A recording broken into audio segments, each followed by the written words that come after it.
Yo, yo, yo, good morning. Grateful for another maggot-free day above the dirt, Jersey Shore. Check it out. So this video deals with the teaching of things are not as they seem, nor are they otherwise. To be attached to things is illusion. To encounter the absolute, not yet enlightenment.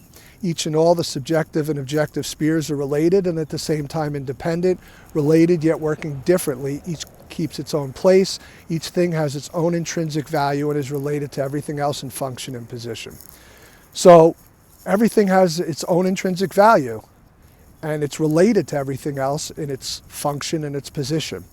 Meaning that every object that we subjectively perceive has a purpose and can exist and function without another object that it's interdependent with. So enlightenment, spiritual practice, the mistake is we're not trying to reconcile differences. Differences have their own intrinsic values and we need them to function. So to reconcile differences, to make sense of difference, and remember, what seems senseless now, later on, will make perfect sense. And it's part of this.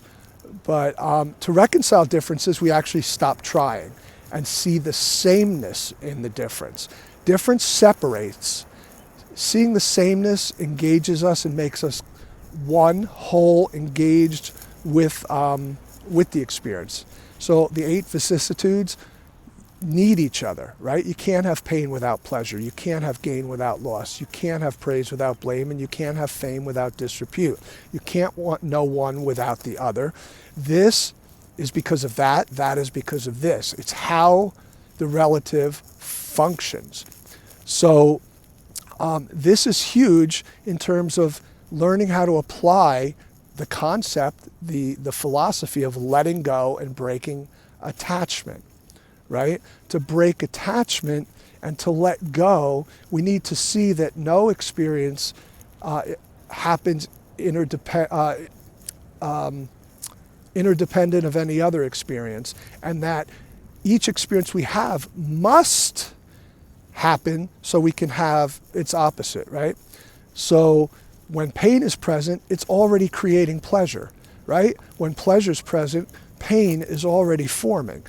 If we know this, we can be in this world, but not of it. We don't have to be identified with this process. We can know it's a process that